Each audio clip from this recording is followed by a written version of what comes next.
Pemirsa, tentunya masih bersama dengan kami dalam Berita Lampung. Bagi Anda yang baru saja bergabung, kami akan menyajikan kembali berita utama pagi ini.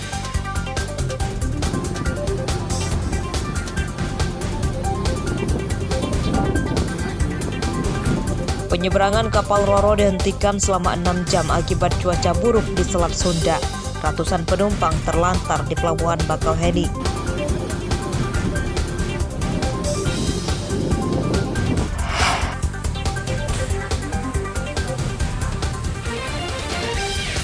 Pasar ikan di Kalianda nyaris tutup akibat tidak ada pasokan ikan dari nelayan dampak cuaca buruk.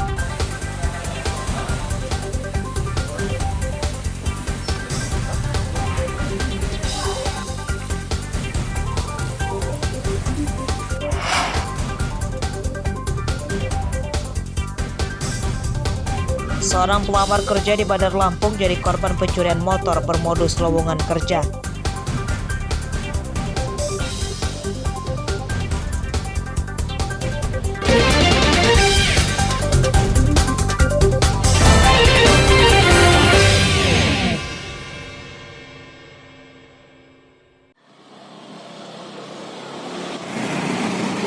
Seorang gadis di Bandar Lampung yang sedang melamar pekerjaan malah jadi korban pencurian motor pada Kamis siang.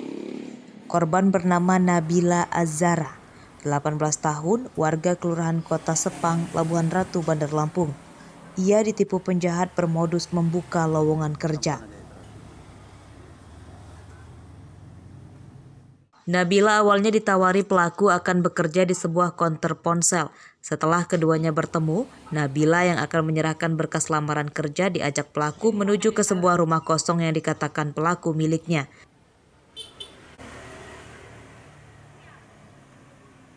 Saat baru tiba di rumah itu, pelaku kemudian meminjam motor Nabila berpura-pura akan ke warung.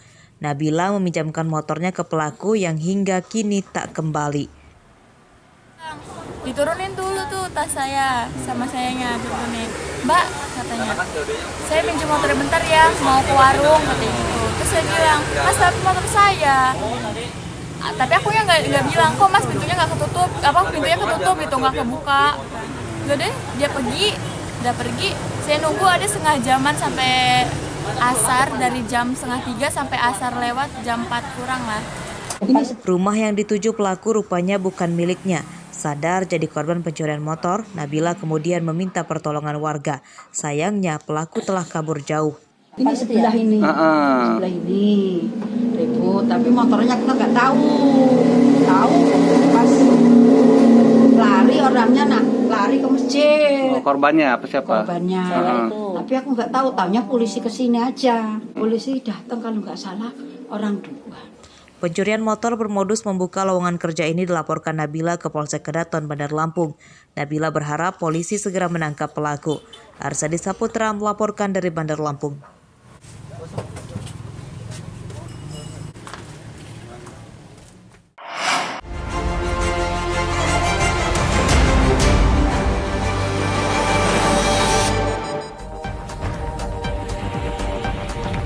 Lantaran tidak diberi uang, seorang pemuda durjana berinisial ST tega meruda paksa ibu dan adik kandungnya dengan ancaman akan dibunuh jika melawan. ST ditangkap tanpa melawan di rumahnya di Katibung, Lampung Selatan, Selasa siang. Dari hasil pemeriksaan polisi terungkap bahwa ST sempat menyeret dan menyekap adik kandungnya yang masih di bawah umur supaya diberi uang oleh sang ibu. Mirisnya, uang itu akan digunakan ST untuk membeli minuman keras. Perbuatan bejat ST rupanya telah 2 kali ia lakukan. Pemerkosaan terhadap ibu dan adik kandung ini terungkap setelah korban melapor ke pamong desa karena sudah membuat ketakutan keluarganya. Mereka kemudian melapor ke polisi. Tersangka dijerat pasal 81 ayat 2 Undang-Undang Nomor 17 Tahun 2016 tentang perlindungan perempuan dan anak dengan ancaman hukuman hingga 15 tahun penjara.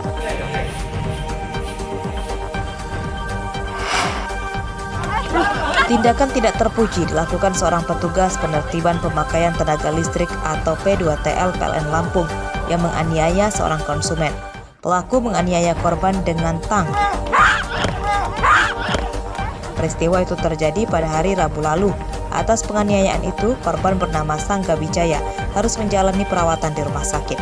Sangga Wijaya mengatakan penganiayaan terhadap dirinya terjadi saat pelaku akan memutus sambungan listrik di rumahnya di Kelurahan Gunung Terang, Kecamatan Langkapura, Bandar Lampung.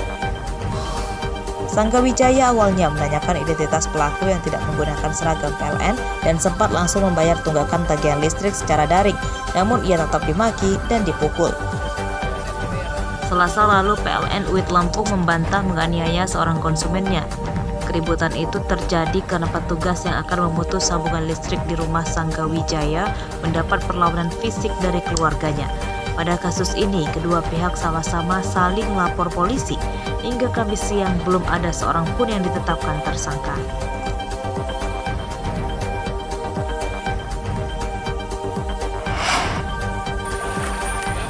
Banjir yang merendam Kecamatan Kota Bumi dan Kota Bumi Selatan, Lampung Utara, Minggu siang belum surut sepenuhnya. Banjir masih menggenangi jalan. Petugas BPBD masih menyiagakan perahu karet di lokasi banjir untuk mengantisipasi banjir susulan sebab intensitas hujan masih tinggi. Banjir menyebabkan aktivitas warga terganggu. Sejumlah jalan masih terendam banjir setinggi setengah meter yang tidak dapat dilewati motor dan mobil. Banjir di dua kecamatan di Lampung Utara disebabkan meluapnya Sungai Wairarem dan Waisesah yang tidak menampung air hujan. Banjir di dua kecamatan di Lampung Utara tidak merenggut korban jiwa. Kamis siang, banjir di Lampung Utara telah surut. Warga mendesak pemerintah segera menormalisasi Sungai Wairarem supaya banjir tidak terjadi lagi.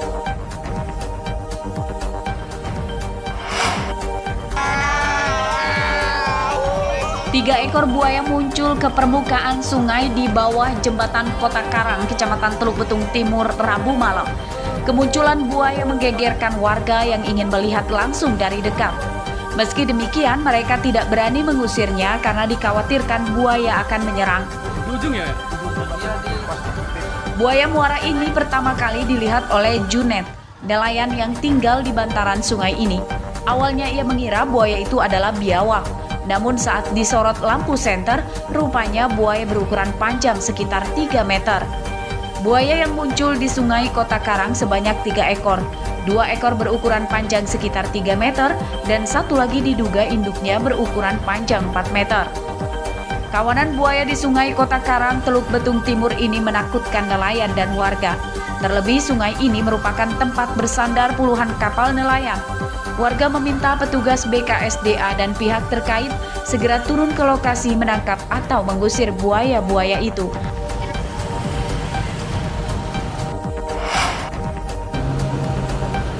Stok beras di gudang Badan Urusan Logistik atau Bulog Kecamatan Pagardewa, Tulang Bawang Barat pada Rabu siang menipis tajam. Pihak Bulog menyatakan stok beras hanya tinggal 25 ton. Jumlah beras yang ada dipastikan tidak akan mencukupi hingga awal 2023. Apalagi gudang penampungan pangan Bulog itu juga menyuplai beras untuk 3 kabupaten, yakni Tulang Bawang Barat, dan Mesuji. Menurut pihak Bulog, kondisi itu ternyata sudah terjadi sejak beberapa bulan lalu akibat tidak adanya serapan padi dari petani dan kiriman dari pemerintah. Untuk tambahan stok, pihak Bulog dalam waktu dekat akan mendapat suplai beras impor dari Thailand sebanyak 500 ton. Masa panen padi di Lampung tahun ini tidak serentak.